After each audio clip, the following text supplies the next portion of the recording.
ఒకసారి ఏమైందంటే, కొంతమందికి తెలుసుక మనం మూఢనమ్మకాలు. మనం బయలుదేరగానే పిల్లి వచ్చింది అనుకోండి, అరే అమ్మ ఈరోజు ఏమవుతుందో బాస్, పిల్లి వచ్చింది అనుకుంటాం. అది కూడా నల్ల పిల్లి అనుకోండి, ఇంకా ఎక్కువ అనుకుంటాం. ఇలానే ఒక వేటగాడు కుక్కలతోటి వేటకు వెళ్తుంటే ఒక సన్యాసి ఎదురయ్యాడు. సన్యాసి, మా సన్యాసి వచ్చాడు ఏంట్రా బాబు, మనకి ఈరోజు ఏమవుతుందండి. ఆ సన్యాసం తరవటం మొదలుపెట్టాడు కుక్కలతో పాటు. ఆ తరివి సన్యాసి ఏమయ్యాడు, అలా వెళ్ళి తప్పించుకోలేక ఒక చెట్టు ఎక్కాడు. చెట్టు ఎక్కినా కూడా ఈ వేటగాడు ఆ చెట్టును కొడతానే ఉంటాడు. ఇంకా ఆ ప్రాసెస్లో ఆయన అంటే కప్పుకున్న ఉత్తరయం ఈడి మీద పడింది, వేటగాడి మీద. ఈ కుక్కలు ఏముంది, వేటగాడు ఎవరైతే ఈ పంచుందో వాడే స్వామి అని ఈయన గడిచింది. నువ్వు ఎవరికో చేయిపోయావో, ఎవరికో వస్తుందో, అట్టనే మనం మంచి ఏమి ఇస్తే అదే తిరిగి వస్తుంది మాస్టర్స్. పర్టికులర్లీ మన తల్లిదండ్రులు.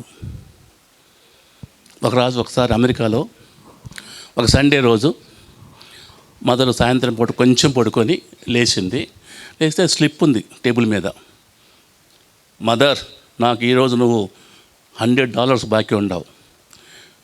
$20 మొత్తం క్లీన్ చేశాను ఇల్లంతా. $20 బయటకు వెళ్ళి మార్కెట్ తీసుకొచ్చాను. $20 మొత్తం గార్డెనింగ్ చేశాను. $20 నీ బట్టలు మొత్తం ఉతికాను. $20 ఇల్లు మొత్తం పైన కూడా చిమ్మేశాను. మొత్తం నాకు నువ్వు ఈరోజు $100 బాకీ ఉండవు అని స్లిప్ పెట్టాడు. మదర్ ఏమో పడుకొని ఉంది. కాసేపు ఉన్నదాకా వాడిపై పడుకున్నాడు. మదర్ లేచింది, స్లిప్ చూసింది. సో చెప్పాలని తను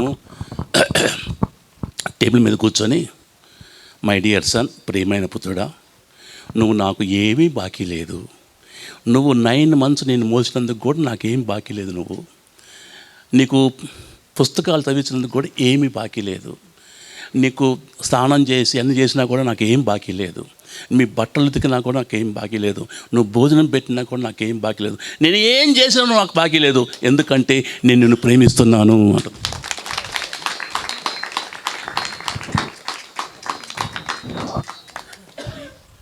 తల్లిదండ్రులువా చెప్పటం వేరు, చేపించడం వేరు. ఒక ఆయన అడుగుతున్నాడు, అమ్మ ఏమిరా యాదగిరి మంచుకున్నావా? అరే మంచుకున్నానా. ఫ్యామిలీ ఎలా ఉందిరా? ఏముందన్నా? పెద్ద కొడుకు ఏమన్నా ఆస్ట్రేలియా ఉంటున్నాడన్నా. మంచుకున్నాడు, మోసుకున్నాడు.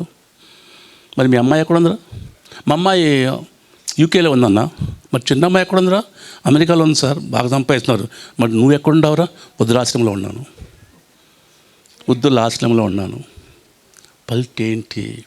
ఎందుకంటే తల్లిదండ్రులు సేవ చేసుకోవడం అదృష్టం మాస్టర్స్, అందరికీ రాదు.